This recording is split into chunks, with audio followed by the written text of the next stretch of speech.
À l'initiative de la Fondation Hope by Sport, il s'est tenu le 26 octobre dernier à Tongon, village situé à 60 km de Korogo, la rentrée de la Golf Academy. Une structure qui fait la promotion du golf, sport très souvent affilié aux personnes d'une certaine classe sociale. Ce projet, qui vise à mener une activité en faveur des enfants du village de Tongon, a pour objectif principal de briser les barrières des différences ethniques et religieuses à travers le sport.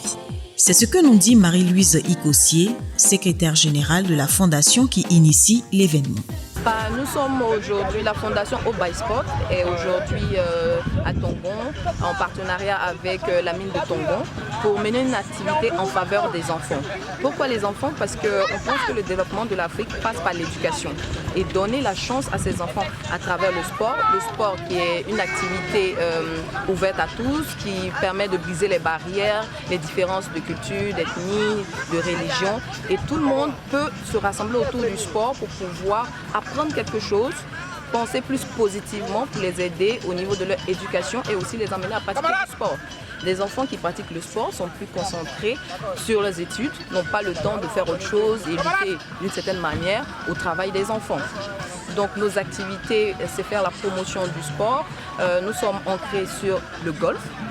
Pour briser les stéréotypes sur ce sport-là, parce que c'est ouvert aussi à tous, donner la chance à des enfants de mettre en évidence leur talent, leur donner l'opportunité, la chance, en les soutenant aussi au niveau de l'éducation par des formations à l'informatique, à l'anglais, pour leur garantir un avenir meilleur. Nous savons que maintenant la nouvelle technologie, la langue anglaise, donne plus de chances avec de bons diplômes aux enfants. Et nos activités permettent aux enfants de croire en leurs rêves. Qui sait, ça peut découler à des grands sportifs, mais pourquoi pas de grands informaticiens ou des traducteurs ou des jeunes qui peuvent travailler dans des institutions internationales. Et je pense que c'est une belle opportunité pour ces enfants qui vivent dans le Nord, à Yamoussoukro aussi, à l'intérieur du pays, qui n'ont peut-être pas la chance des enfants qui sont peut-être dans la capitale. Et nous venons au cœur de la Côte d'Ivoire pour donner cette opportunité, partager nos connaissances et pourquoi pas vivre aussi ce rêve-là avec les enfants. Et c'est formidable. 4 moments forts ont meublé ce moment, à savoir l'initiation à la pratique du golf du village de Tongon et ceux des villages environnants, où les matériaux ont été offerts par l'international Henrik Ludvis, l'enseignement de base des notions de la langue anglaise, l'initiation à l'outil informatique, 2 activités possibles grâce au soutien de l'ONG Learning for All. À cela s'ajoute le don de kits scolaires à environ une vingtaine d'enfants. Activité également possible avec la participation de la structure IVOS. À ce propos, écoutons M. Ngom. Il est le directeur du service communautaire de Tongon SA, partenaire également à l'événement. Je suis heureux que les activités reprennent. Je suis confiant qu'on va finir par atteindre le but d'un jour parce que la force de forger qu'on devient forgeron. Les enfants, comme on l'a vu ce matin, étaient très nombreux. Ça dénote de l'engouement de cette activité-là et on ne peut que se réjouir. Pour la suite du programme de l'année, on espère qu'on aura autant d'engouement qu'on en a eu aujourd'hui. On espère cette année pouvoir organiser une petite compétition.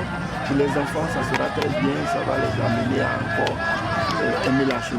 À toutes fins utiles, Hope by Sport est une fondation qui a pour objectif de sensibiliser les enfants au sport et au golf, de faire la promotion de l'outil informatique et de la langue anglaise pour ne citer que cela. Comme perspective, Hope by Sport ambitionne créer une grande académie de golf en Afrique de l'Ouest. Depuis l'existence de cette fondation, elle est accompagnée par des partenaires qui facilitent un tant soit peu l'exécution de ces activités. On a créé une fondation qui s'appelle Hope by Sport, qui veut dire l'espoir par le sport. Donc le but c'est quoi de cette fondation? C'est de lutter contre le travail forcé des enfants, en leur permettant en finançant la scolarité des enfants. Et on le fait au travers du sport. Notre sport, celui que je pratique, c'est le golf. Donc c'est au travers du golf que l'on finance la scolarité des enfants. On est venu ici à Tongon parce qu'on est partenaire avec la mine de Tongon, le groupe Barrick. Et ça fait quand même longtemps qu'on est partenaires ensemble. Et nos enfants ici de Tongon étaient un peu défavorisés par rapport à nos enfants d'Yamoussoukro. À Yamoussoukro, il y a un parcours de golf. Ici, il n'y avait rien du tout. Donc, en accord avec eux, on a créé cet espace d'entraînement qui reprend tous les secteurs du jeu. Là, on est sur le putting green, c'est on fait rouler la balle pour la mettre dans les trous, c'est le but du jeu. Plus loin là-bas, il y a un autre atelier avec les enfants qui font du long jeu, ce qu'on appelle le long jeu. Et le troisième atelier, c'est les petits coups, c'est les approches pour répéter. Donc on recouvre tous les secteurs d'activité du golf au travers de ça. Donc c'est le but. On a un autre partenaire qui est très important, qui est Henrik Lundqvist.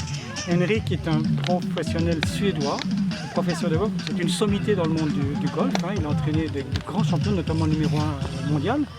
Et Henrik est partenaire de notre projet depuis le début. Il a été très très sensibilisé lorsqu'il est venu à l'inauguration, la réouverture du parcours de Yamoussoukro et l'inauguration de notre académie par la précarité du matériel qu'on avait et surtout la volonté que les enfants avaient de vouloir apprendre. Ça l'a tellement ému et touché qu'il a lancé un appel à tous les clubs en Suède et il a eu 63 clubs qui ont tous participé, qui ont donné du matériel et on a reçu un conteneur 40 pieds de matériel de golf. Et c'est ce matériel qu'on utilise aujourd'hui. Alors Henrik revient régulièrement, il va encore venir ici en janvier, il sera à la fois ici d'une part et d'autre part à Yamoussoukro aussi pour encadrer les enfants et surtout aussi former des encadreurs. Parce que si aujourd'hui on peut lire et écrire, c'est parce qu'on est des instituteurs qui nous enseignent. Le but est le même, c'est de former des initiateurs et des formateurs au golf pour permettre aux enfants d'évoluer. Et ce qui est bien, c'est surtout, on finance la scolarité. Par exemple, en dehors du golf que l'on fait aujourd'hui, il y a une partie qui fait de l'informatique. Donc on donne des cours d'informatique aux enfants et on leur apprend l'anglais aussi. Donc c'est quelque chose de complémentaire. On ne reste pas que focus sur la partie sportive, on fait autre chose comme activité aussi. Ensemble, soutenons l'éducation au travers du sport pour garantir un avenir meilleur.